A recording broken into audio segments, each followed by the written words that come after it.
పరమేశ్వర స్వరూపమైన సభకి నమస్కారం. 15వ నామంలో స్వామిని అంబికానాథ అని కీర్తిస్తున్నారు. అంటే పార్వతీదేవి యొక్క భర్త అయినటువంటి పరమేశ్వరునికి నమస్కారం అని ఈ నామానికి అర్థం.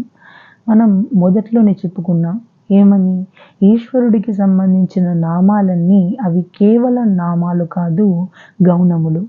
అంటే ఈశ్వరుడి యొక్క గుణాలే నామాలుగా రూపాంతరం చెంది మనం స్వామిని కీర్తిస్తున్నామని చెప్పుకోవడం జరిగింది. అయితే ఈ అంబికానాథ అన్న నామం గౌణంగా ఎలా మారింది అన్న విషయాన్ని ముందు మనం తెలుసుకుంటే తప్ప ఈశ్వరుడు ఎంతటి ఉదారుడో, ఎంతటి కారుణ్యమూర్తో, ఎంతటి భక్తవత్సలుడో అన్న విషయాలు ముందు మనం తెలుసుకుంటే తప్ప, అంటే ఈశ్వరుడు మనకు తెలియకుండా మనకు ఎంత ఉపకారం చేస్తున్నాడో తెలుసుకుంటే తప్ప మనకు ఈశ్వరుడి పట్ల కృతజ్ఞత అనేది ఆవిష్కృతం కాదు. అంటే భగవంతుడికి మనకు మధ్య తెగిపోయిన సంబంధం ఏదో అది మనకు గుర్తొస్తే తప్ప, అంటే అది తెలుసుకుంటే తప్ప, భగవంతుడితో పాటు మనకు ఒక అనుబంధం ఏర్పడితే తప్ప మనకు కృతజ్ఞత కలగదు. ఆ కృతజ్ఞతకి మరో అర్థమే భక్తి. కృతజ్ఞత మాటల్లో చెప్పలేనట్లయితే ఇన్నిచ్చిన భగవంతుడికి నేను తిరిగి ఏమి ఇవ్వగలను అన్న భావన మనసు లోపల కలిగితే అది కృతజ్ఞతను మనకు ఆ సంభారాల ఆధారంగా మనం భగవంతుడికి నివేదన చేస్తున్నామే, అదే భక్తిగా రూపాంతరం చెందుతుంది.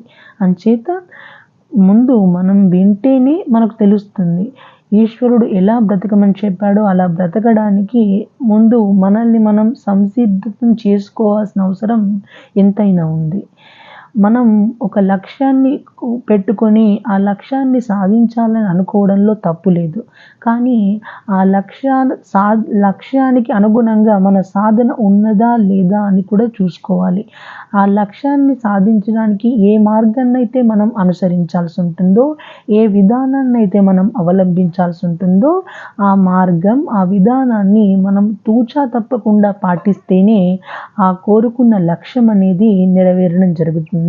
అంతే తప్ప ఏదో కాలం వెళ్ళిపోతుంది కదా అని చెప్పేసి సమయాన్ని దుర్వినియోగం చేసుకుంటూ ఉంటే మనం సాధన అనేది చేయలేనట్లయితే మనకు కోరుకున్న ఏవైతే ఉన్నాయో మనకు ఏర్పాటు చేసుకున్న లక్ష్యాలన్నీ కూడా అవన్నీ కేవలం కలలుగానే మిగిలిపోతాయి.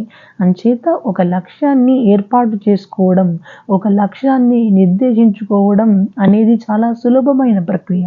కానీ అందుకు చేరడానికి కావాల్సినమైన మార్గాన్ని విడవకుండా ప్రయత్నం చేసినప్పుడే అది సాధ్యమయ్యే అవకాశం ఉంది. నేను ఈ విషయం ఎందుకు చెప్పాను అంటే, మనకు అమ్మవారిని ఆరాధన చేయడం లేదా భగవంతుణ్ణి ఆరాధించడం అనేది కొంచెం కష్టంతో కూడుకున్న పని. ఎందుకనంటే మనం ఒక నామమాత్రంగా నామం రూపం అనేవి రెండు ఒకదానితో ఒకటి కలిసి ఉంటాయి. మనం ఎవరినైనా పూజించాలి అనంటే మనకు ఈశ్వర మూర్తులను ఆధారం చేసుకొని మనం స్వామిని అనేది పూజిస్తూ ఉంటాం, అవునా? అయితే నిర్వికారుడైన స్వామి అంటే ఎలాంటి ఆకారం, అప్రాకృత శరీరంతం అది మన్మధు రూపిణం అని కదా వేదం చెప్పింది.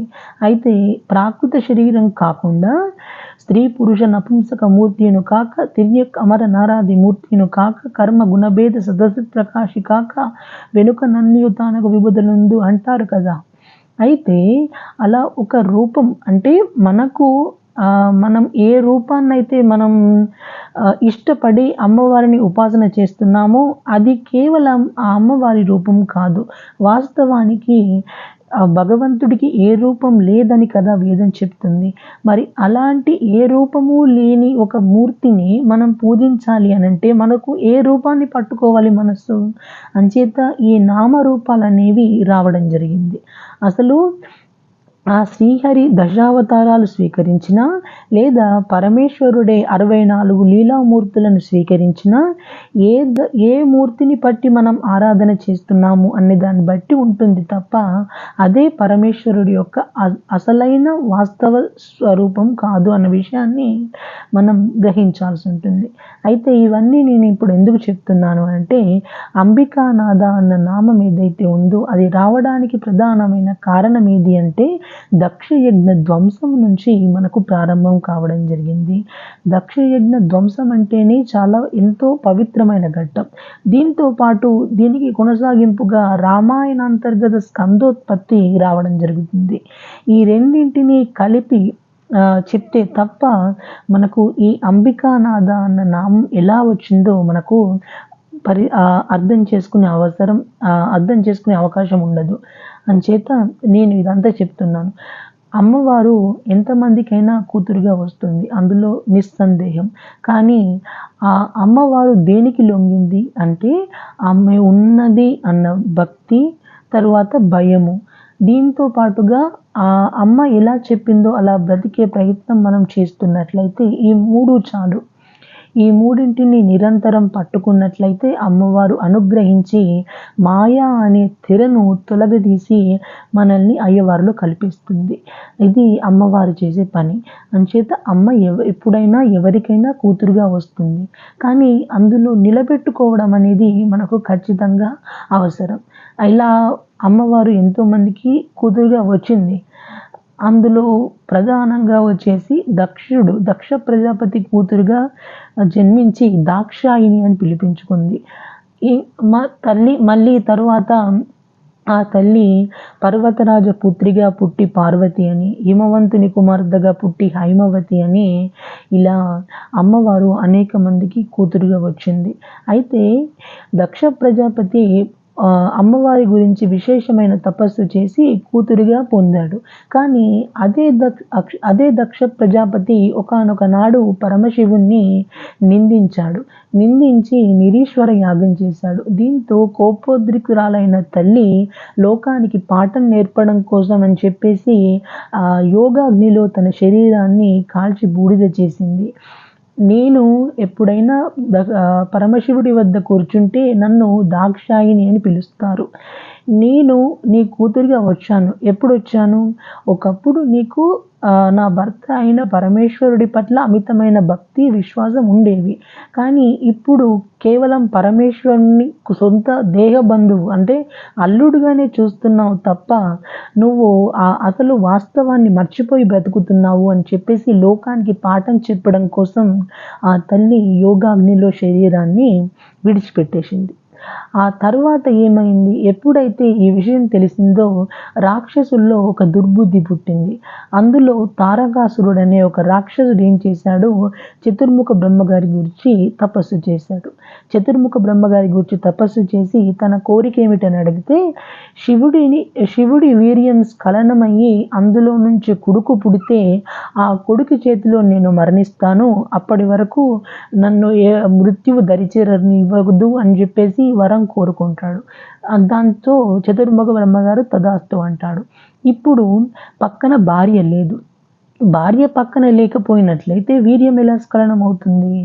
అంచేత దేవతలు తొందరపడి ఏం చేశారంటే ఆ తరువాత ముందు హిమవంతుని కుమార్తె ఇందాక చెప్పుకున్నాం కదా, అమ్మవారు ఈ దేవతలందరూ కూడా తారకాసురుడు ఏవైతే బాధలు పెడుతున్నాడో ఈ బాధలన్నింటినీ కూడా మమ్మల్ని విముక్తుల్ని చేయమని దేవతలందరూ కలిసి అమ్మవారిని ప్రార్థిస్తే అమ్మవారు అప్పుడు వాళ్ళకి చెప్తుంది, అశరీరవాణిగా పలికి చెప్తుంది, నేను ఒకానొక సమయంలో ఆడుకుంటూ ఉంటే హిమవంతుని కుమార్తె అంటే మేనకాదేవి ఏమనుకుంది అంటే నాకు ఇలాంటి పిల్ల పుడితే బాగుండు అని మేనకాదేవి ఆశించింది. అంచేత నేను మేనకా హిమవంతుల కడుపున హైమవతిగా పిలిపించుకుంటానని చెప్పేసి అమ్మ వారి కడుపున జన్మించడం జరిగింది. దాని తరువాత పరమశివుడు అక్కడ హిమాలయాలకు వెళ్ళి తపస్సు చేయడం, దాని తర్వాత పార్వతీదేవి వెళ్ళి ఆ పరమశివుడికి సపర్యలు చేయడం, ఎప్పటికీ వీళ్ళు ఇలాగే ఉంటే ఎప్పుడూ పార్వతీదేవి పట్ల పరమేశ్వరుడికి మనస్సు మల్లుతుంది అని దేవతలు కాస్త తొందరపడి మన్మథుడిని పంపించడం, మన్మధుడు వెళ్ళి బాణప్రయోగం చేయబోతే పరమశివుడు తన 3వ కంటి మంట చేత కాల్చడం, భస్మం చేయడం, రతీదేవి ఏడవడం, మళ్ళీ కృష్ణ పరమాత్మ కడుపున ప్రద్యుమ్నుడిగా పుడతాడు అని పరమశివుడు వరం ఇవ్వడం, ఇవన్నీ జరిగిపోయాయి. దీని తర్వాత ఏమైంది అనంటే అంబికానాథ అంటే మనం ఈ భూమి మీదకి రావడానికి ప్రధానమైన కారణం ఎవరు అంటే మన్మధుడు. మన్మధుడి బాణాలు తల్లిదండ్రుల పైన పడితేనే సృష్టి అనేది నడుస్తూ ఉంటుంది. సృష్టి ఎందుకు ఖచ్చితంగా నడవాలి అనంటే జీవుడు శరీరాన్ని పొందితే తప్ప పాపపుణ్యాలు చేసుకునే అవకాశం రాదు.